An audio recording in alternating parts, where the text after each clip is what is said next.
John was deceived into taking a high-paying job abroad. As soon as John stepped off the plane, disaster struck.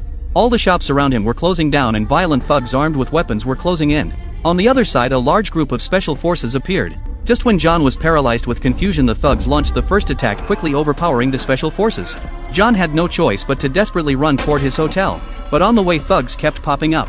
Whenever they saw a foreigner, they'd grab them. After what seemed like an eternity, John finally made it to the hotel, but the thugs had already surrounded the entrance. Panicked, he rushed into the lobby hoping to get some answers.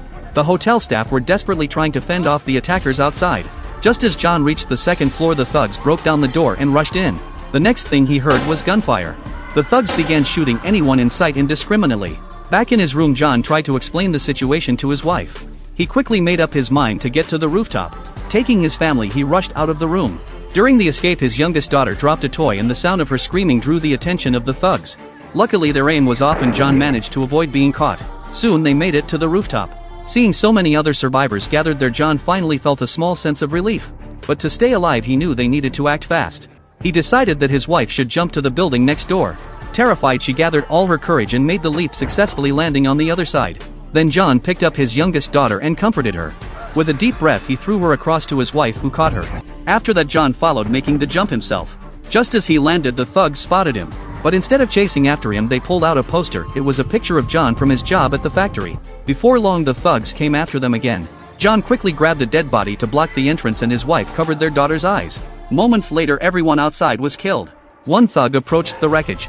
John feared they were about to be discovered, but thankfully the thug didn't notice they had left the scene. John then made a plan. They would disguise themselves as locals and head to the embassy for help. Soon they reached the embassy, only to find it surrounded. The silence inside was eerie. Determined to get inside, John was about to go in when a huge group of thugs emerged from the building. John didn't have time to hide, and they spotted him immediately. He sprinted away, hoping to escape. They ended up in a temple, but as John made a noise, the thugs caught him.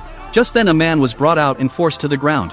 When the thugs relaxed for a moment, the man and his partner quickly took out the attackers. The man then led them to the rooftop, where he told John that crossing the river would guarantee their safety. The thugs wouldn't dare follow them across. In the end, with the help of the secret agent, John and his family managed to safely cross the river.